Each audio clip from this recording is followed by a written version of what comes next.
Welcome to another episode of Conversations with Colie. Today I'm speaking with Jennifer Ginty. Jennifer had a traumatic childhood. Through that, developed complex PTSD. Through her journey of finding coping skills, she developed a therapeutic doll to help children better cope with their frustrations. Welcome, Jennifer. Oh, thank you so much for having me on, Nicole. I'm looking forward to this conversation. Same. And thank you so much for being here, especially talking about something like complex PTSD. But first, I always ask an icebreaker question, and this is the one that I created for you. What does it mean to feel safe? Ooh, that's a very good question. Uh, Being someone who is hyper vigilant, that's a part of my symptoms of my complex PTSD. I think it's being around people I trust and believe are there to help me through difficult moments in my life. Yeah, absolutely. Will you tell us a little bit about your background and your childhood? Absolutely. So I am a single mom. I have two sons, and they're pretty much grown, which is crazy to me. Yeah. But I live with complex PTSD and major depressive disorder from childhood trauma. Um, all the way up until 14, I lived with my abuser, who was my father. My older brother went to a trusted adult and told them what was happening in our family. And so at 14, my abuser left home. And a lot of people will think that that's where the abuse ends, where the trauma ends. Right. But there's so much more that goes along with it. The trauma of going into the court system was something that was really difficult for me. They wanted to press criminal charges against my abuser. But instead of feeling safe with them, that was a great question. I felt very unsafe because they didn't really treat us as if we were the people who were harmed. Ooh. Yeah, they wanted to, they just pushed and pushed and gave the benefit of the doubt to my abuser at times, even though my mother would be very adamant about speaking up for us. There were times where, so my older brothers were better able to talk about the abuse that they had gone through, and it took me a little while to open up with it. So when I did finally open up about it, the DA's office was like, she's just saying that because she wants attention. Oh my Yeah. gosh, victim shaming. Yes, absolute victim shaming to the point where they made me go in front of a jury, a grand jury, to Oh, talk scary. about to talk about very intimate situations of sexual abuse that I had endured. Yeah. So going into that, hoping that someone would be a hero to us, we felt as though we were being victimized all over again. Yeah. And going through all of that court stuff and finally getting to the end of it, where my abuser, after we went through over 4 to 5 years of trying to put him in prison, he only got 4 years in prison. Oh, wow. And he Wow. went, yeah, yeah, and he went on to abuse more children. Mm. So, yeah, so there's these other traumas that develop. Yeah. It doesn't just stop at the childhood abuse, it builds. And one of the things that I did, and I always told myself it was to protect myself, was I would push off the trauma. I would push off the healing journey. And I would say, not yet. I'm in college now. Not yet. I just started a career. Not yet. I have children now. Yeah. And so I would push it off and push it off because I was wanting to be the best I could possibly be for everyone else and kind of just let myself just fall back inside of me so Yeah. that I could focus on other things, hoping that that would be okay. I would be okay that way. But eventually, my brain told me, right now, you have to start this journey now. And that was really scary. Yeah. For people who And don't know, what is complex PTSD? We hear about PTSD, but we don't hear a lot about complex. yes, so this is how a social worker had introduced me to the concept. So for PTSD, let's say that you were in a really bad car accident and somebody got hurt, you got hurt, something really, really awful happened. And after that, you would get triggered about getting into a car, getting behind the wheel. And that can last for quite a bit of time for you, but eventually you're going to be able to work your way back into getting into a car, driving that car, not feeling so stressed while you're in that situation. With complex PTSD, you're steeped in your trauma. So you spend very, very long periods of time in traumatic events. And that can be child abuse, domestic violence, even homelessness, and of course, vets who have been in wars. So these are just a few of the ways that people can have long-term trauma. So when you have this kind of trauma that's constantly going, it changes your body. It changes your body chemistry. It changes the neurons in your brain so that you are, like as I said, I'm hyper vigilant, especially at night. So you live this trauma, not the trauma that happened, but you live the body changes that were created by this trauma. So complex PTSD is something that is hard for some people to wrap their brains around, because I've had so many people say, well, just don't think about it and just don't talk Wow. about it, right? Right, That but doesn't it work. no, that does not work at all, especially for someone who is literally their body is trauma. I don't know if you've ever heard of the book The Body Keeps Score. Yes, yes, I Yeah. need to read that book because that speaks to what my experience was. My, trauma started to manifest itself in physical ways because, Okay. like you were saying, people would say, "Just don't think about it. Don't talk about it." So I would shove it down, and then it would manifest in physical health ailments. Absolutely. Mhm, mhm. Because your body has changed Mm, in that sense, having been through that trauma. absolutely. So, yeah, so that's pretty much an overview of complex PTSD. It is not recognized in the DSM. But it is very much recognized with professionals, mental health professionals. And there is Wonderful. a hope. Yeah, there is a hope that they will actually add that the next time they, work through the DSM. Yes. Definitely. So for you, how did you get to a point where you were able to be identified with it or identify it yourself of having complex PTSD? Can you kind of take us through maybe what life was like for you? Because I know for me, I was immersing myself into habits that were coping mechanisms, but at the time I didn't think so. You know what I mean? You don't think so Mhm. when you're living it. So talk about what was going on for you after, you were all done with the trial and just trying to get your life in back to normal after testifying. Yeah, it's literally the pushing it away, pushing it all away, pushing it down, staying away from the topic. And, I really wish that I had started that earlier, especially before I had children, Mhm. because having my boys it was a most wonderful thing for me, but a most difficult, anxious, stressful way of dealing with parenthood, because I didn't have models. Mhm. Mhm. I didn't know how to appropriately parent because there wasn't a parent that appropriately, you know, was my parent.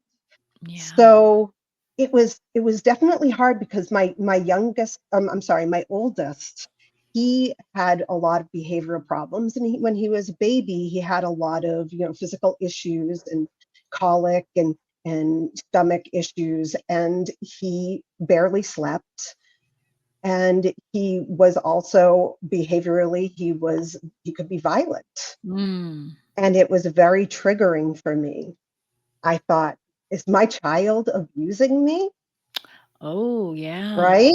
Mhm. Right? Because that is what I've known of relationships. My husband at the time, he was great. He was such a great husband and father. But it didn't stop me from internalizing and, thinking constantly that I'm not doing the right job. I'm not helping my child. And later on down the road, when he was 4, he was diagnosed with Asperger's. Mm-hmm. So a lot of the time people would be saying to me, that's just him being a boy. He's a boy. He's like, that's what they're like. And I was like, well, if that's what boys are like, I don't think I can do this, you know? Right, right. So there was a lot of me needing to learn to trust myself, my intuition. I believe that people who have complex PTSD have a really hard time with intuition because when you trusted it when you were in the abusive situation, it didn't matter if you trusted your intuition or not. Your abuser will do whatever they want to do. Mhm. They'll go off even when you think that you're doing the very best to not have them go off. So intuition wasn't really the thing that I held on to. I had to let go of that because I would never know what was going to happen. Right. So as a mother, I needed to train myself to trust myself being the mother that my child needed. And Mhm. it was a hard road, but I slowly was able to do that. I was able to say to myself, you know what your child needs. You know what he he wants as a mother. He's acting and reacting this way because he needs you to love him Yeah. and give him that unconditional love that mothers give. And I myself don't feel like I had unconditional love as a child. So I had to teach myself what unconditional love was too, right? I was just gonna say, yeah, did you have a good representation of unconditional love? Because when we're abused, a lot of times we are not hugged, held. We are not, there's not a lot of positive interaction that goes. So when you have your own children, it's hard to know what's appropriate and what does that love and unconditional love look like. So talk about that a little bit on how you were working through that and like things you noticed where maybe you weren't giving the unconditional love and how you worked through that. Yeah, I'm not so sure if I have like specific, stories or anything like that, but I had to pull myself away from that feeling of being a victim. Mm. So my son, he was little. He had no idea that his explosive behavior was triggering his mom, who was abused as a child herself. I had to teach myself that this little human being is like a caveman, Yeah, right? They really are. never learned, right? They came out, they didn't know what they needed to do. They just knew the basics. I need to eat, I need to poop, I need, Yeah. and I need to stay safe. Yeah. So, yeah, so I always used to call both of my boys my little cavemen because I realized that the only way they're going to learn is if I can teach them. And the only way I can teach them is if I can learn as well. Oh, yeah. Yeah. So teaching myself that love, unconditional love for myself, had to be the first jumping off point because there's no way I can really teach that to my children if I don't do it myself. I Yeah. mean, I could talk the talk, people can talk the talk about how you're supposed to love yourself unconditionally, but I actually had to learn to do that.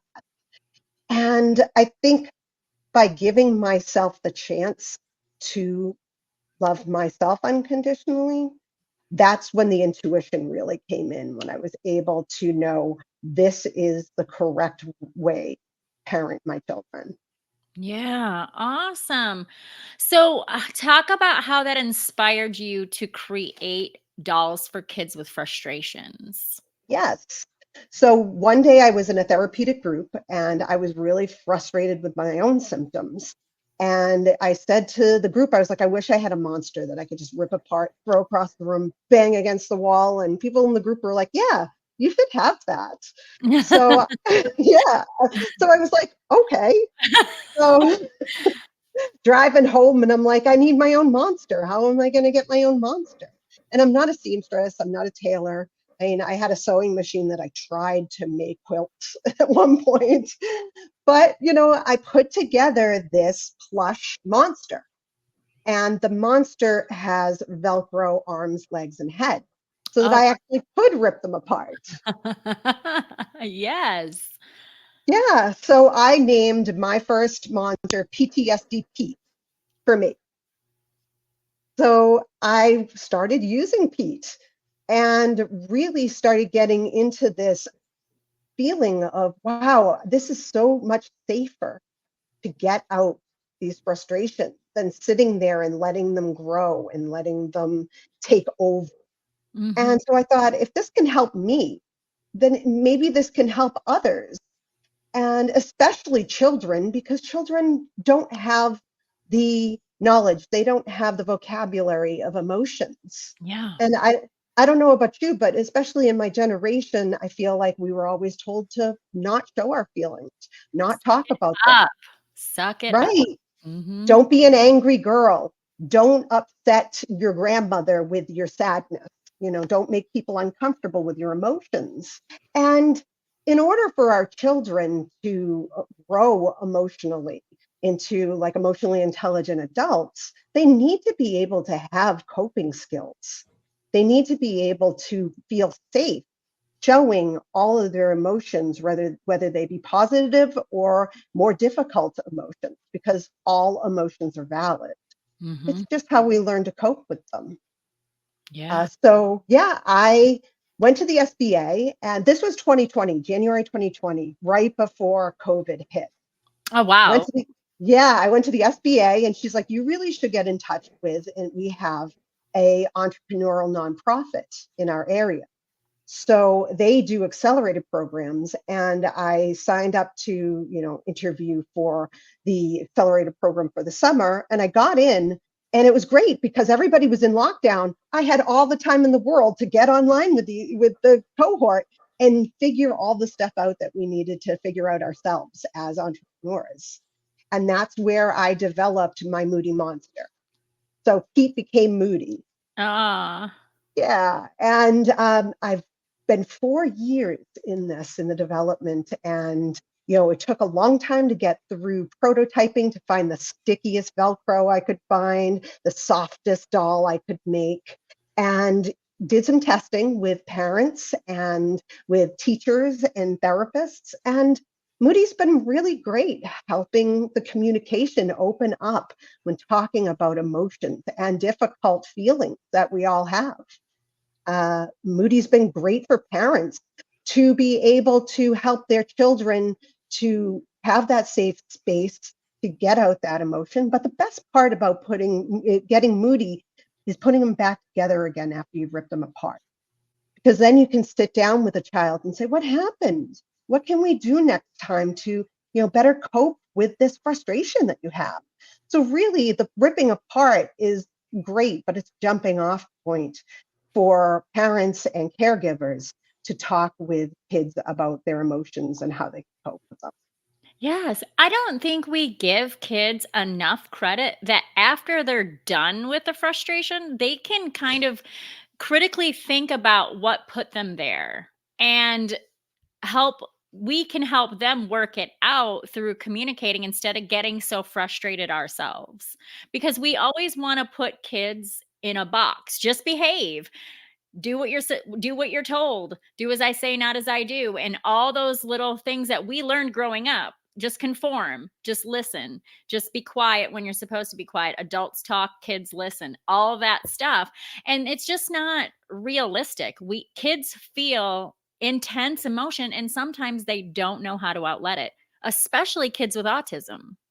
Yes, yes, definitely. I've had quite a few autistic kids play with Moody, and they love Moody in the sense that they do believe it's a buddy that can help them because they're nonverbal. Mm. Many autistic children are nonverbal, so it helps them to show their parents, I need Moody. I'm doing this with Moody. and please understand where I'm at. Also, Moody's great with, tactile, the sound of the ripping of the Velcro. A lot of autistic kids really love that part. Feel of Moody, the sounds that they make, that kind of thing. So, yeah. And then I think a lot of kids, when they have these behavioral problems, they'll have a big upset and then they'll have a shame spiral after. Mm. And that's something we really need to try to avoid with our kids. My oldest, again, he would go into a shame spiral after he would have a big blow up. He'd throw things, he'd bite, kick, and then afterwards he'd feel like he was a bad boy. Oh. He was never a bad boy. It was just he did not understand how he needed to cope with those big frustrations that he was having. So I wish I had a Moody or something like a Moody when he was young. I Yeah. think it would have helped him to have less toxic shame in Yeah. his. Wow. So is your son verbal? Yes, yes, yeah, Uh, yeah. So he went through like 6 years with the diagnosis, and then he ended up getting re-diagnosed. He has severe ADHD, but they mhm. said he's not autistic. Oh, Yeah, yeah. So it was interesting. I am grateful for the autism diagnosis because we got him a lot of great behavioral therapies for it. yeah. But yeah, after like 6 years, they were like, well, we had a new neuropsych doctor, and they were like, I don't think he's actually autistic. Mm, He has a lot of depression. He has major depressive disorder, like I do. interesting. So Yeah. yeah, And and they're discovering that through our cells and our organs, our kids can feel some of our emotions that we bury. And we don't talk a lot about that because it's so new, but that could be a link to his depression. yes, and generational trauma is a real thing, and I've worked my entire children's lives to break that generational trauma. And I think I have. I'm pretty proud of myself in the sense that I feel as though they feel loved. They feel like I'm behind them 100%. Yeah. That I think is so important. Like you said, many children in trauma, they don't get hugs, they don't get kisses, that kind of thing, or even told that they're loved. And that is what I experienced as a child. I don't think I hugged until maybe high school. Yeah. Oh, yeah. I don't think I physically touched people until then. And, I tell my children every day that I love them. When they leave the house, I say, please be safe. I love you. Because I think that that's important. It's important for our children to understand that we're behind them. Yeah. So breaking that generational curse, I will say, has been a triumph. Yeah, and I think you're doing a great job and you're giving it to the community through Moody, which I think is great. And I think it's something that we need because sometimes yeah, you just want to just tear the stuffing out of something. Exactly. Yep. Because the anger is one of the biggest to me, I think it's one of the biggest side effects of being abused is a lot of those stuff down hurts turn into major anger. Yeah, And you need a way to outlet that anger. absolutely. Yeah. And No, I was just gonna say, for somebody who's been through things, how can they identify inside of themselves if they might have a major depression or a complex PTSD and they just don't realize? I highly recommend reaching out to your PCP to discuss how you're feeling, what is triggering you, that kind of thing. Because I think if you love your PCP and respect their diagnoses, that kind of thing, you're going to respect that they will point you in the right direction for who to talk to. Mhm. Uh, Therapy, I've been in therapy since I was 14 years old. I've had so many different kinds of therapies, but it took my current therapist to really feel safe in talking about my trauma. And Mm. it's interesting because I mean, I think I met her about 6 years ago, and she's younger than me. Mhm. And me being, I'm turning 50 next month, I was like, can a younger therapist truly help me in this? Do they really understand? Right? Yeah.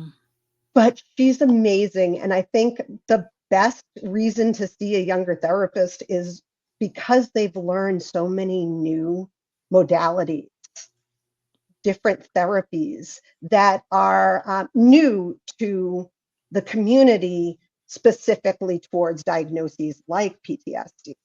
You Mhm. know, before I met my therapist, I had no idea what internal family systems is, which is a fantastic way of, you know, looking inside yourself and talking to the parts of you that are hurt, that are trying to protect you.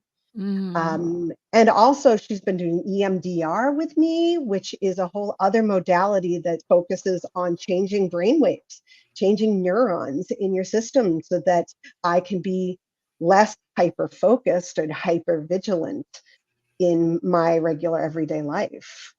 Yeah. So I think it's so important to find the right therapist that you click with and you trust. Yeah, that's awesome. Yeah, I completely agree because for me, coming up for therapy, a lot of the therapists that I would see would be ones that only knew the book. So they had not experienced anything that like I had been through. And so a lot of times that was a block. And I would be like, "You haven't experienced it, asshole." What Yeah. Oh, are you yeah. gonna tell me? You're not. Absolutely. And so it's very important to connect with the right therapist and to get into therapy is I think even if you think you don't need therapy, go to therapy. Yeah. I You really know, do. I tell people this all the time. I wish that our system, the US mental or healthcare system required, not so much required, but gave people as part of their healthcare to visit a therapist at least once, like every 3 months, every quarter. Yes. To not so much require it, but give them the opportunity to meet with a therapist, even if it's once every 3 months, to talk about what's going on so that you can better understand yourself. So I Absolutely. think I I think that think that's would really clear up a important. lot. Yeah, I think that would help a lot because there's a lot of people too who've been through very traumatic experiences who don't recall the events. So they Mhm. just are walking around thinking everything's fine, but in reality, they have experienced something that they've blocked. Yeah, and then they get triggered and don't know why. Yeah. And how scary is that? So scary. So scary. Do you know that there were so many times as an abused child that I would sit and worry that that was going to happen to me? Like, did I harbor something? Did I put something away that I don't know? And is it going to come back and get me? Because that was a big thing of flashbacks and just things that they would talk about. And you could piece together as somebody who was struggling but looking for some help. And it was terrifying to hear some of that stuff because then you start to worry that all of a sudden you're going to have a breakdown and you don't even know why. Right, right, Mhm. Did you right. experience Why? that kind of fear as well as you were going through life? Yeah, there are points in my life that, I would have major panic attacks and not really understand why. Like in Mm. my career, I think my very first like humongous panic attack, the kind that people think they're having a heart attack, came while I was working at my first job, first position. And I called my husband and literally said, I think I'm having a heart attack. He's like, well, why did you call me? Call 911.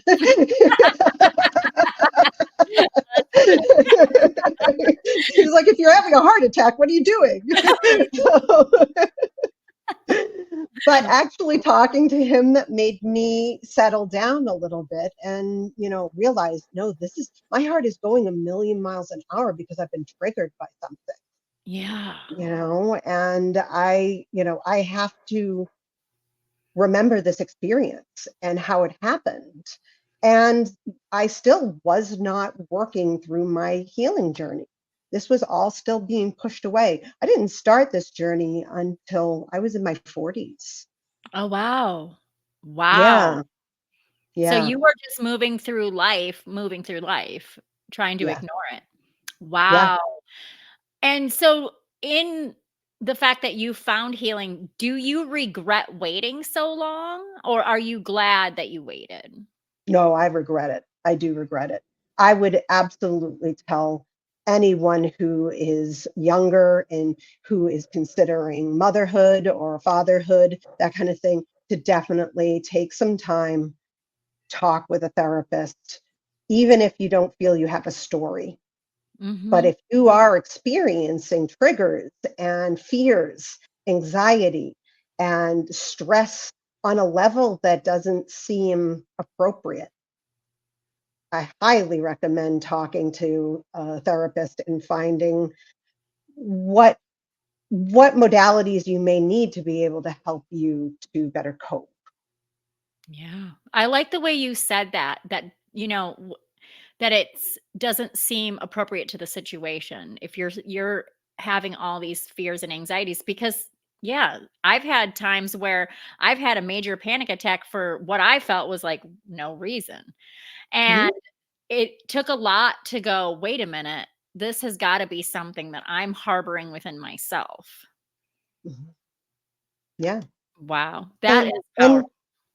yeah, and a lot of us, uh, I work with DBT, dialectical behavioral therapy, and I created my YouTube channel around DBT because there are a lot of coping skills that they teach. One of the skills that I truly, truly use on a regular basis is checking the facts, Mm, making sure that what I'm feeling is the intensity or the actual feeling, the emotion that I should be feeling in the moment. Because when I was young, I was taught that I can't show fear. mhm, Fear was like an elixir to my abuser, enjoyed it. So by not showing fear, I would have to jump to a secondary emotion. And that mhm, most of the time was anger. So I started living my emotional development as don't show fear, don't ever show fear, never ever show fear. But you can show anger because it felt more in control. It felt safer to feel anger. So as I go through life and I get into situations where I was scared of something and immediately jumped to anger and started getting angry and yelling, like even just being cut off by someone in traffic.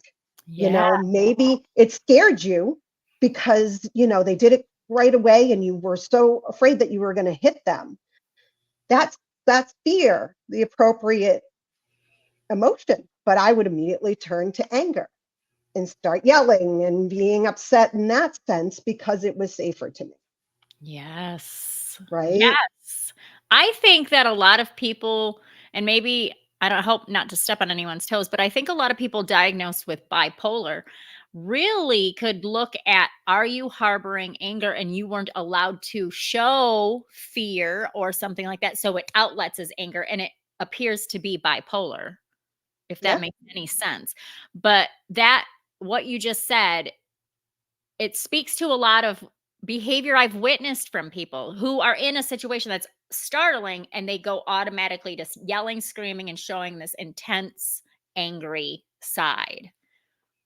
yeah, because it for me at least, and I know others who have felt this way. It's a, a more controllable emotion than Mhm, fear. mhm. You Absolutely. know, And fear, I guess, could be in some people's mindset as a show of weakness, whereas mhm, anger is a show of power. mhm, Yeah. absolutely. Wow. Wow. So talk about DBT and what you're doing to help people with. Yes. So DBT is dialectical behavioral therapy. It was created by a woman named Marsha Linehan, and she created it for people with PTSD and borderline personality disorder because they both have very similar symptoms. Mm. So they have like there's 4 tenets of DBT. It's mindfulness, interpersonal communication, distress tolerance, and emotion regulation. And inside these 4, categories, she put together a bunch of coping skills for each one. And DBT is centered around emotions. So what I did on my on YouTube, it's on my website as well, is that I created Moody Talks while I was busy doing the prototyping and testing for Moody. And I would pick an emotion each month. The first week, I go through what are the words that describe this emotion that you're feeling. What are the words that you use? And what are the intensity of these words? So if we were to say fear, scared might be a lower intensity than, I I don't know, like much more. I can't even think of a word that's so highly intensive, you know? And when you learn the words that you use for your emotion, you're better able to understand where you're at in that intensity level that you're feeling. And then the next 3 weeks, I go through a coping skill each week of what you can do to cope with the intense feelings of the emotion. Wow, that's awesome. Yeah. And who's your target audience? Like, who are you targeting? So for the Moody Talks, I'm definitely targeting adults. Mhm. These are concepts that I hope that I'll be able to start to create more of a children's DBT toolbox. But these skills are more along the lines of adolescents learn them and adults learn them. So those are definitely targeted towards that age range. It's targeted towards adults who have not had the experience of being able to cope with Yeah. their. And I think that's a lot of people in this world. Again, we don't want to show weakness by showing our emotions. We don't look at mental health as an important aspect of our overall health. Yeah, and to me, it's the most important. Like, if you don't have your mental health, how can you have your regular health? Right. Mhm. Yeah. So I also do Moody story time. So Moody and I read a book each week about emotions, big emotions, big feelings, and so that's on the YouTube channel as well, and that's what's directed towards the kiddos. But yeah, Moody Talks really actually helped me so much with my healing because I was doing this each month and talking about these emotions that can be so difficult. And it was actually reiterating the coping skills that work for me and reminding me that I have this toolbox that really helps me through my days. Yeah, I think a lot with coaches and people who are inspired to help others through their pain. It is kind of like a healing therapy for us as well as we're helping others find their healing. Yes. That's awesome. So, what do you have planned for the future? What does the future hold for Moody and for you? So I just sold out of my first batch of Moody's, so I'm really excited. Awesome. Yes, Yeah. and I'm in the process of fundraising to get a very large batch of my Moody's, and I'm so excited to get them out into the world.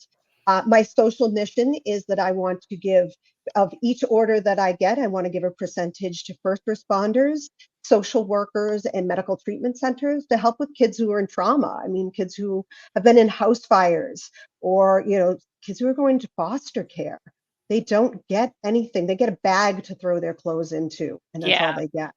I Yeah. would like these foster kids to get a buddy to be able to feel safe with.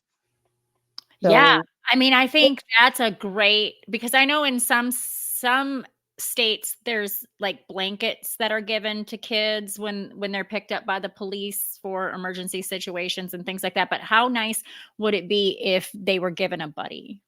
yeah. Yeah, and Moody comes with their own mode of transportation. It's a backpack.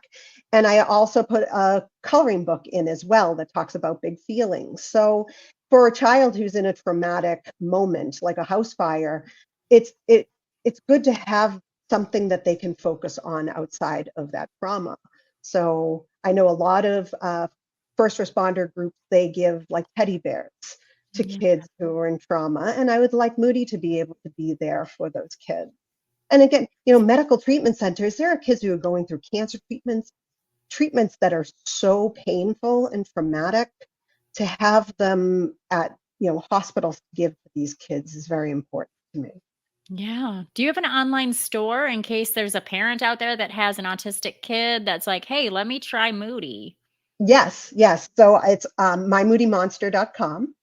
And right now you can pre-order your Moody. Once I am finished with the fundraiser, which could be any like week now, I'll be able to do the order. And as soon as they come into me, they will go straight out to the parents, therapists, teachers, whoever want them in their life. And you can also donate a Moody. You can pre-order a donation for a Moody as well. Oh, that's so cool. I Yeah. love that. I love that. So do you think that you might um go into the kids space with some of your therapies and stuff? Is that something that you might be interested in doing later on? Yes. So I would love to be able to build like a Calm app for kids with the DBT skills that they can use. Because, Moody may not be with them at one point, but if something should happen that triggers them, their parents can give them the phone and pull up the Moody app. And, how are you feeling? Click on this, and here are the coping skills that let's try this to see if you feel better. So I'd love that. And eventually I'm hoping the end all be all would be to have a make a monster where kids can pick exactly how they want their Moody to look. I love that. Oh my gosh. Well, I can't wait to see this grow and grow because Yeah. this is awesome. Thank you. Yeah. Do you have any final thoughts for listeners? Yes. Yes. I always like to leave people with healing is not linear. It's a roller coaster ride. And when you're in your healing journey, you have to give yourself, grace. Give yourself that grace to understand that there are going to be difficult days and easier days, and you deserve to be able to help yourself in those moments, to give yourself what you need. If you need to crawl under the blankets, go right ahead. If that's going to help you through that day, through that moment, through that situation that you're feeling so overwhelmed with and triggered by, give yourself the grace and give yourself that self-love that we were talking about. Yeah, 100%. Do you think you're gonna write a book? I would love to write a book.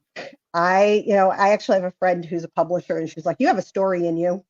You do, you do, Yeah, and, you could go so many different ways. You could even, make it a therapeutic book talking about how to get and you could do adults and kids alike and just share your story. Yeah, I would love to stay in touch, especially if you decide to do a book. I'd like to have you back on if that yeah. ends up in the works, but definitely wanna keep following you and Moody. Thank you so much, Nicole. This was fantastic. I Yes, loved our conversation.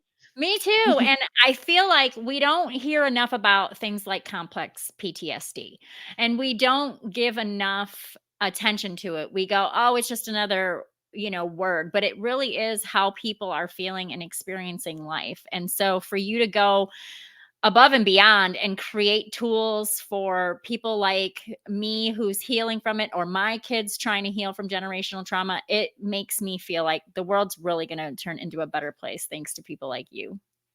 Thank you so much. I Thank love what I do. and I'm so glad you do. Thank you so much for being on the show. Thanks for having me.